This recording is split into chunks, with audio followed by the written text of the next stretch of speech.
It's time for Blessed to Play on EWTN Radio, uncovering the role that faith plays in the lives of sports professionals from around the country. And now, here's your host, Ron Meyer. Fire, score!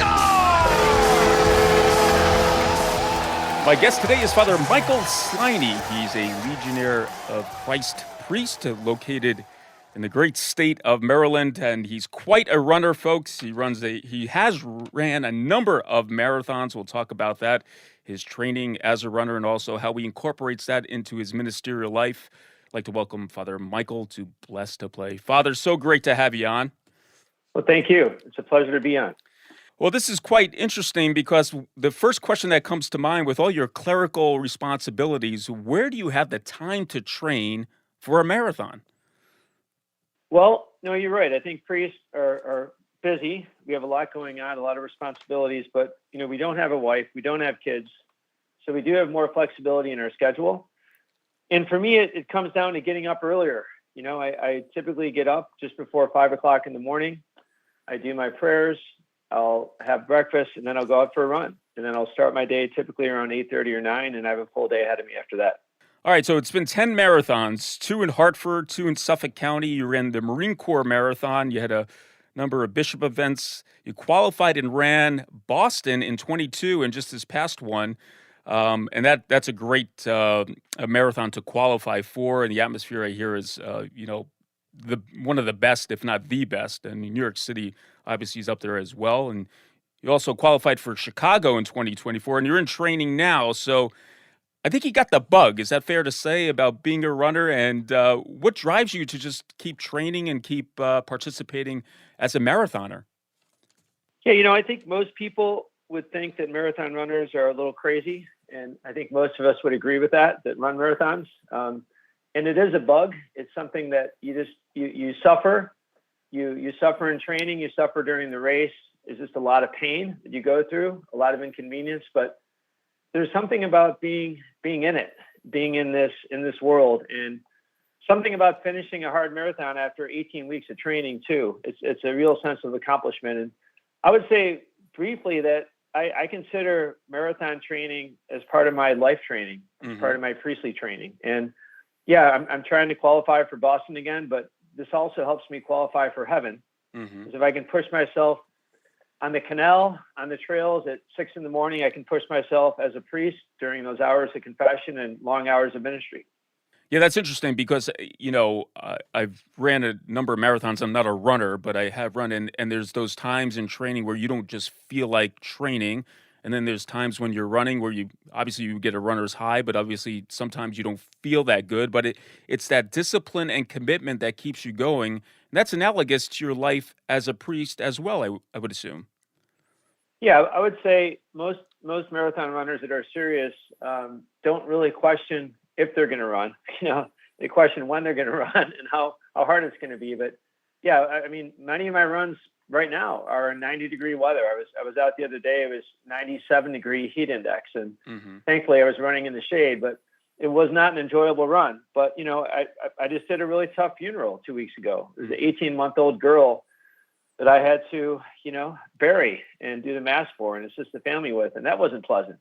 So yeah, it does, in a way, prepare me for the challenges of my priestly ministry. I would say for the surprises that God gives me, and when I am in that uncomfortableness, I'm okay with it. In fact, I have a motto that I'm trying to be comfortable with the uncomfortable. Blessed to Play, Ron Meyer. We're chatting today with Father Michael Sliney. He's a Legionnaire of Christ priest, and he started running when he was 49 years old. So you played sports in high school, soccer, you dabbled in basketball as a priest, but what inspired you to take up running and long-distance running? Well, I was a soccer player in high school. I did run cross-country for a year. I always thought running was kind of boring if you weren't doing something with it, right? So I always liked to be playing basketball, playing football, playing hockey. And even as a priest, I saw that not just as an outlet, but a means of doing ministry. Playing hockey for the guys here in the DC area, I would have a Bible to study before our games. And I thought that was cool, just to have maybe 15, 20 minutes talking about scripture before just before we put our pads on. And the same with basketball. It gave me access to a bunch of really good men and allowed me to kind of work with them, get to know them better at a more intimate level. But I did realize in my late 40s that a lot of guys were going down with ACL injuries, with hamstring injuries. And I didn't think basketball and hockey were sustainable into my 50s, 60s, and 70s. So I had to think, what can I do? And running was the first thing I thought of. And I ran my first marathon 10 years ago in Hartford, and it's just been a great ride since. Now, I want to talk about strengthening the will, because obviously an athlete needs to have his will strengthened, but also in the spiritual life as well. And I think you could probably give us some insights into this, because you're doing it both on the spiritual side and the athletic side. What insights can you give our listening audience? Sure. Well, one scriptural passage that's always inspired me is when Christ called Peter and he said to put out into the deep, leave the shore, put out into the deep, get out of your comfort zone. And I think God's asking all of us to do that on a regular basis. All the saints had to go through that. Every human being is given that option to stay on the shore, to stay comfortable, or to allow God to challenge them. And yeah, I don't consider running jogging. I have no offense against joggers, but I train hard. I'm doing interval training. I'm doing tempo runs. I'm doing hill training. And I'm learning how to love the hills. Okay. I'm learning how to really get excited about these tough days, because it's an opportunity to grow. So strength training for me, it's about changing the narrative and not getting worried about challenges, but embracing the challenges as a gift, as an opportunity that God gives us, and getting excited about the challenges, because that's what's going to make us holy. So yeah, if I can do a 12-mile run on an 80-degree day when my body's not loving it, then, when I have to hear confessions for 5 hours, or go through a really tough spiritual direction with someone that's going through a marital problem, I'm going to be ready for that. It kind of forms my will to be ready for whatever God has in plan for me. And he's definitely not jogging, folks. In fact, his best marathon time is 3 hours and 32 minutes. That's an 8-minute and 5-second pace, and that's when he was 56 years old. Not too bad. So you are training pretty hard to get the your best PR and the best that you could be on the marathon course. I want to talk about your ministry and even participating in a marathon. I don't know if you're sticking out as a priest while you're running, but maybe give us some insight on how your priestly ministry has enabled you to maybe, give some direction, or just to mingle with other people and lead them to a spiritual plane. No, it's a great question. I would say there's two types of marathon ministry that I have. First is just in training when I'm running on a typical day. And, just the other day I was running on the C&O Canal here in Potomac, and I saw these two women, looked like they were in their 50s, early 60s, running ahead of me. I caught up and I just started talking to them. And I said, "Hey, I'm a priest." I said, "Really?" And one of the ladies said, "I'm Catholic." I said, "Oh, that's great."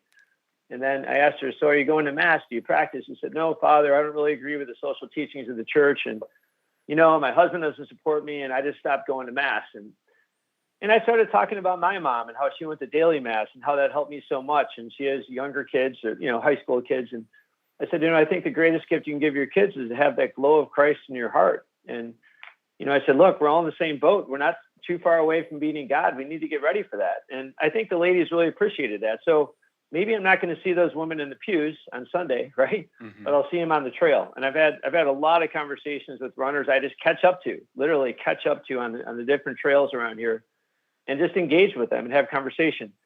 I've been in Boston twice, and I was blessed to be on NPR. I walked around with my Boston jacket. I had my collar on.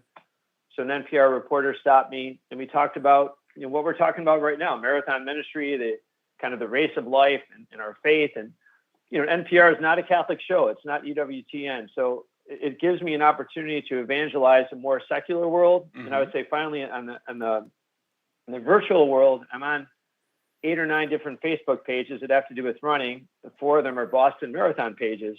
So I'll post my running time, and then I'll post a quote and maybe a spiritual thought. And I've gotten so much feedback from all these runners who maybe aren't going to church, who have left the faith, but are really into running, and they respect me because I'm in the Boston world. So it gives me a platform I can use to evangelize. And I feel today we need to almost go to the people, leave the sacristy, leave the altar, and go into the dirt, and go into the trails of life and meet people where they're at, and and try to bring them back.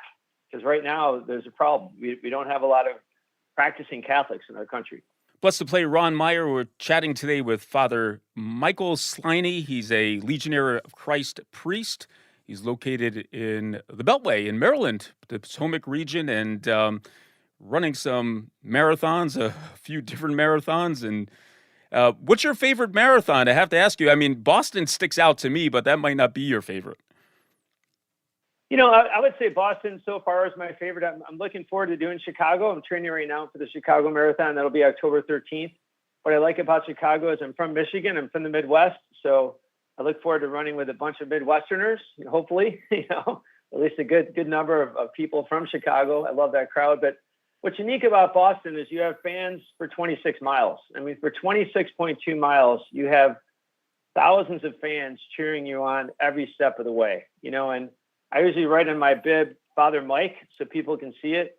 Mm-hmm. And I try to run near the sideline so people can see a priest is running. So look at that, there's a priest, go Father Mike. Hey, so it's kind of cool to kind of see all the Catholics out there that were really happy to see a priest running. And Boston has that. I really enjoyed the Marine Corps Marathon. Mm-hmm. I'm a big supporter of the military. I'm grateful for all those folks that are giving their life to defend our country, and just to see all the Marines out there cheering us on. That's a tough race. So those would be my two races so far that I'm really grateful for. All right, let's take a break. On the other side, we'll continue our discussion with Father Michael Sliney. We'll talk about faith and also running the good race with this good father from Maryland when Blessed to Play returns right after this.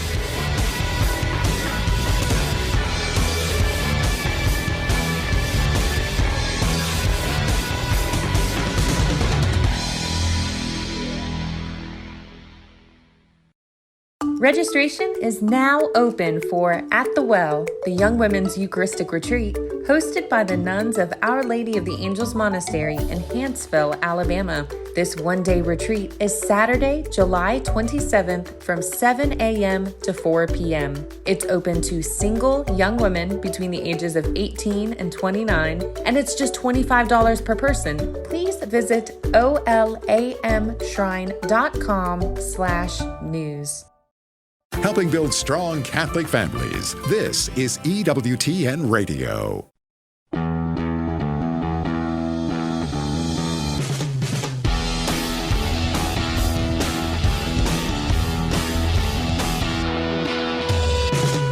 Welcome back to Blessed to Play. Ron Meyer joined today by Father Michael Sliney. He's a Legionnaires of Christ priest located in Maryland, and he's a marathon runner. In fact, he's run a few marathons. How about 10 of them? Completed Hartford twice, Suffolk County twice, the Marine Corps, 3 bishop events in D.C., and he qualified and ran Boston in 22 and 24, currently training for Chicago. How about that? And really makes a ministry out of his running, being able to chat on social media and lead people to a discussion of faith, and also just popping up on the trail and seeing people there and getting into discussion as well. And he seems to love what he does. Not only running, Father, but you like to play basketball. And I want to talk about this because you were part of a team called the D.C. Hood. It's a team of priests from the Archdiocese of Washington, and you would play priests from the Archdiocese of Baltimore at the Verizon Center, I think before a Washington Wizards game. Why don't you talk about your affection for basketball and in that game in particular? Sure. Well, look, as a kid, I wasn't a superstar playing basketball, but I played a lot of pickup basketball. I loved watching basketball. I went to Michigan State University, so I went to most of their games. I'm a big Spartan fan. And I just realized that a lot of men, playing basketball teams and basketball parish teams. And so I thought as a priest, wouldn't it be great to engage with men on the court and off the court and get to know them there. So I just started playing for parish teams. I'd go to Wednesday night basketball at this St. John's Parish in McLean and play with those guys. I went to modern day school and I played with those guys. And I was a chaplain in a few schools. So I actually played with the basketball team in a few schools. It was a way for me to engage with these guys during practice. And we did some camps as well, where we had basketball players run camps. And so I've always been passionate about the game. And the DC Hood was an initiative by one of the priests here in the Archdiocese to kind of use that venue as a means of promoting vocations. So our team would go to different parishes in the diocese and play against men's teams, and we'd fill a gym with all the parents and some of the men who played against us. And then usually a cardinal or a bishop or one of us would talk about our vocation. Mm-hmm. So this was going on for a couple of years. And at one point, the Baltimore priest heard about this and they wanted to play us in a game.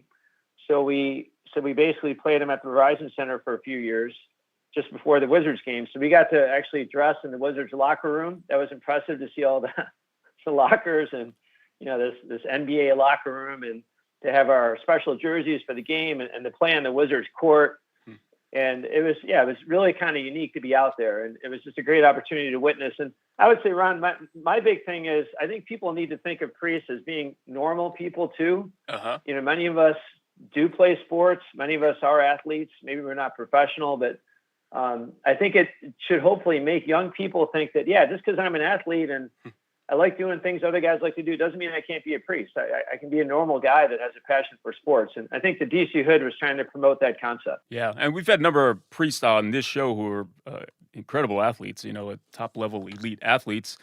But I got to ask you, some of our listening audience might have this in our mind. When you're playing this basketball game, how competitive are the priests? Well, it was funny, and maybe this is kind of a confidential story, but I'll share it. It's not a bad story. Our coach was an auxiliary bishop, mm-hmm. and he brought all the priests together at midcourt, the Baltimore priest and the DC priest, and he said, "Okay, now fathers, we're playing this game. We're trying to promote vocations. I know everyone wants to win, but let's try to respect each other. Let's have a good time out there, So we're all looking at each other. This is not about having a good time. We got to beat these Baltimore priests." So we went back and he said, fathers, we got to beat these guys. So he did say that, and we did beat them, and it was kind of neat. But I think, you'd be surprised how many priests are very competitive guys, and we like to win, and we fight to win, and we compete to win, and there's nothing wrong with that. That's a healthy attitude, and it's a healthy way to live. Yeah, definitely giving your best, and bragging rights too. I mean, get to have that trophy or bragging rights for a year until the next game. So sure, it means a lot. Yeah, that's a good. It was kind of like the Red Sox versus the Yankees. I think Baltimore versus DC is that type of game. Yeah, but you can't get too cocky because they're going to come after you the next year with a passion and desire to get you back. That's true. We're talking with Father Michael Sliney. He's a Legionnaires of Christ priest based in Maryland.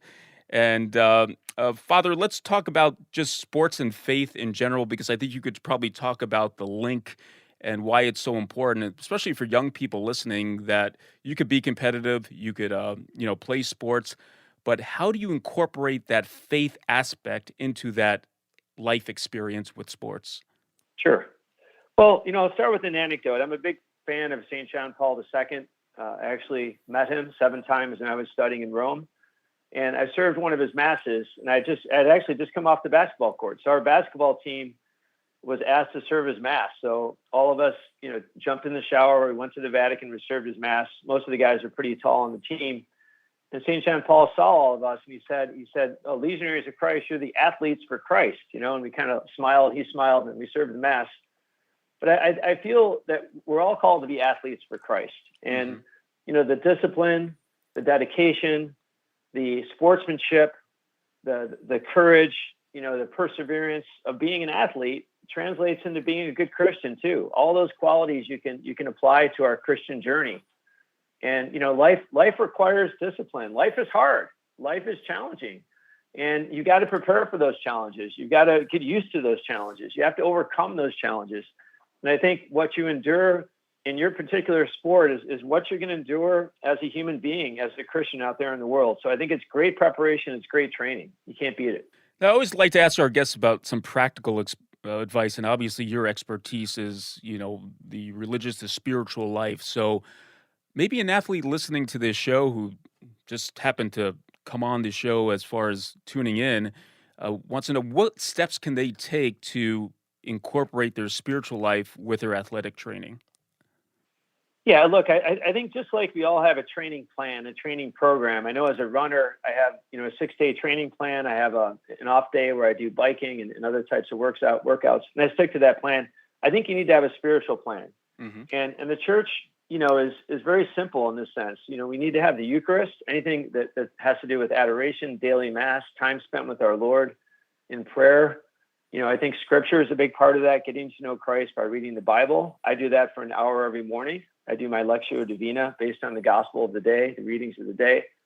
I think having a great devotion to our Blessed Mother as Catholics, she can bring us to Christ. I personally pray the rosary every day. It's a very simple habit. It takes 15, 20 minutes, and just a beautiful way to gain graces for the souls entrusted to you.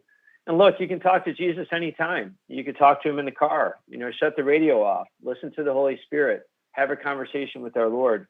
But I think it's putting him on your schedule, just like my training run is on the schedule. So is my rosary, so is my mass, so is my hour of prayer. And I think it's, so many people tell me, Father, I'm Catholic, I'm a devout Catholic. And I almost want to say, okay, well, show me your phone. Where's Jesus on your phone? Where's Jesus in your day? You can't say you're devout if you're not praying. So I think having a plan that works for you. And one thing I'd say, Ron, is, look, I'm a runner. Not everyone has to run. Some people are into swimming, biking, whatever it might be. Mm-hmm. There's so many ways to pray and connect with God. Find a way that works with you and stick with it. And try to get closer to Christ as a friend and as a brother. That's what you need. That's where you're going to get strength. Yeah, that's a good point. Blessed to play, Ron Meyer, chatting today with Father Michael Sliney, Legionnaires of Christ priest, marathon runner, and Father, you've entered this community of running, and it's a group of people that you don't ordinarily see in society unless when they come together for a run or a marathon. Is there anything characteristically that you could have experienced through being part of this community of long distance runners? I'll share an anecdote. I remember I did a half marathon in Brooklyn on the Hudson River in December, about 9 years ago. And it happened to be a snowstorm that day. I mean, literally, it was almost a blizzard. And it's probably the photograph I most treasure is, running with a hat on and a whole bunch of gear and just a ton of snow blowing into my face. And I was looking around at these runners, what are we doing out here? A whole bunch of runners running up and down the Hudson River in 20-degree weather with just a whole bunch of snow hitting us. And I would say there's a toughness, there's a resilience, there's a dedication, there's a joy, there's an attitude of, what, I don't care what's in front of me, I'm going to get this done, I'm going to get through it. And I really admire that can-do attitude, mm-hmm. that positive attitude, that take-the-hill attitude. And that community all has it. And there's a brotherhood, there's a sisterhood, and a mutual respect we have for each other. Look, 26.2 miles is a big deal. And I don't care what pace you're running at. If you can cross that finish line mm-hmm. under 6 hours, I'm impressed. And that just takes a lot of training, a lot of dedication. And that level of commitment is something we all respect. And I think it brings us together. Yeah, I notice there's a charitable spirit, too, amongst long-distance runners, because a lot of them are running for causes. They're trying to raise money for good causes. I know on the course itself, when I was running, there would be runners who were stopping to help other people because they needed help for various reasons. And obviously, that's going to take off their time or disrupt their running and their pace, so to speak. So maybe you could speak to that as well. Yeah, there's I would say most races are races for causes. Like all the bishops' events, that money goes to veterans.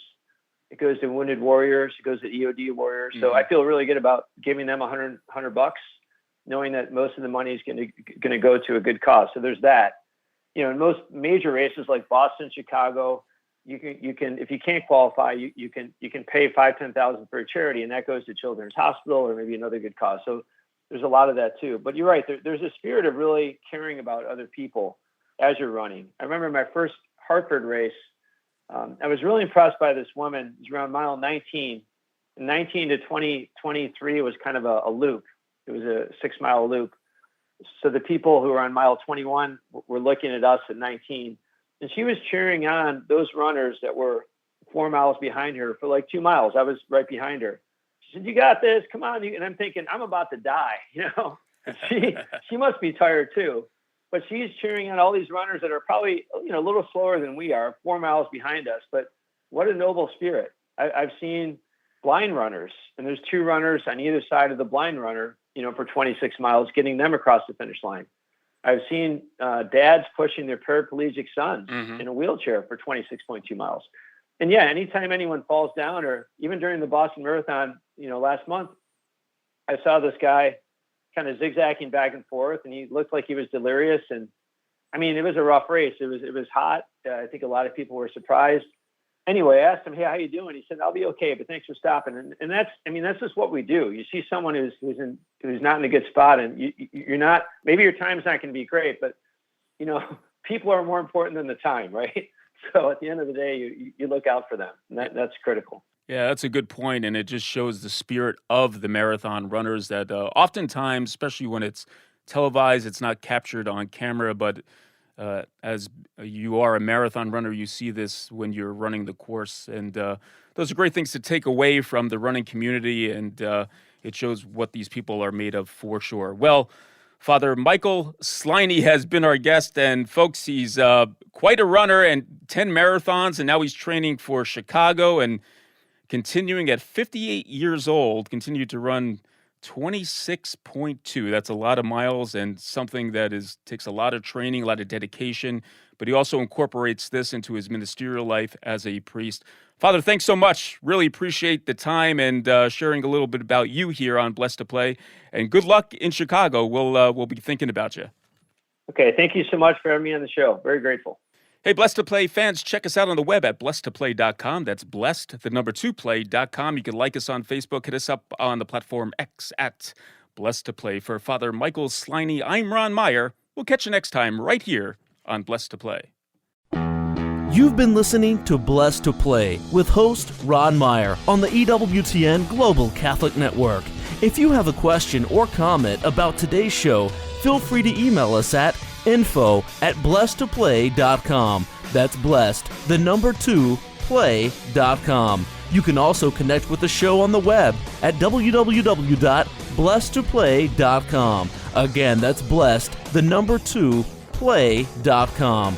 Join us again next time for Blessed to Play on the EWTN Global Catholic Network.